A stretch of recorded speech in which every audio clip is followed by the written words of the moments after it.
Hi friends, నమస్తే. చాలా మంది జుట్టు సమస్యలు అయితే బాధపడుతుంటారు. హక్కీ పిక్కి ఆదివాసీ హెర్బల్ హెయిర్ ఆయిల్ వచ్చేసి దీన్ని తీసుకోవాలనుకుంటే కింద మైసూర్కి వెళ్లి తీసుకోవాలి. అంత దూరం వెళ్లి లేదా అక్కడ నుంచి ఇంపోర్ట్ చేసుకుందామంటే ఫేక్ తో బాధ. సో అవన్నీ మీకు సమస్యలు లేకోకుండా మన అనంతపురంలో సాయినగర్ లో 8th క్లాస్ లో ఉన్నటువంటి అంబేద్కర్ భవన్ ఆపోజిట్ లో అయితే వినీలా వాల్ పేపర్స్ వాళ్ళు హక్కీ పిక్కి హెయిర్ ఆయిల్ అయితే సేల్ చేస్తున్నారు. సో ఇది 100 కి 200% ఒరిజినల్ అండి. వీళ్ళు ఒరిజినల్ ఇన్వాయిస్ బిల్ తో సహా ఇస్తున్నారు. సో వీళ్ళు 5 నెలల నుంచి సేల్ చేస్తున్నారు. వీళ్ళకి రెగ్యులర్ కస్టమర్స్ కూడా ఉన్నారు.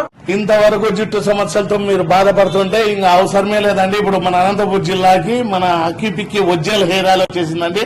ఎంతో మంది వాడి కూడా రిజల్ట్స్ చెప్తాంటే మాకు ఎంతో సంతోషమైతుంది అండి. మైసూరుకు వెళ్లి అక్కడ చూసి మా ఇంట్లో వాళ్ళు మా ఫ్యామిలీ వాడిన తర్వాత రిజల్ట్స్ వచ్చిన తర్వాత 108 ఇంగ్రీడియంట్స్ వాడి అక్కడ మైసూరు వాళ్ళతో ఒరిజినల్ తో మాట్లాడి ఇప్పుడు అనంతపురం డిస్ట్రిబ్యూషన్ తీసుకున్నానండి. ఎవరైనా వ్యాపారస్తులు ఉంటే కూడా హోల్సేల్ కి ఇస్తాం. కాకుండా మీ జుట్టు సమస్యలు ఏమున్నా కూడా అది మా బాధ్యతగా తీసుకొని పక్కా ఒరిజినల్ తో నివారిస్తామండి. అమ్మకానికి పునాది నమ్మకమే. అలాంటి నమ్మకాన్ని అయితే పోగొట్టుకోము. ఈ 15తో మీ జుట్టు సమస్యలు అయితే పూర్తిగా నివారణ అవుతాయండి. సో అడ్రస్ విషయానికి వస్తే మన అనంతపురంలో సాయినగర్ 8th క్లాస్ లో అంబేద్కర్ భవన్ ఆపోజిట్ లోనే కొద్దిగా ముందరకైతే వెనిలా ఇంటీరియర్స్ అనే ఒక షాప్ ఉంటది. అక్కడికి వచ్చేయచ్చు.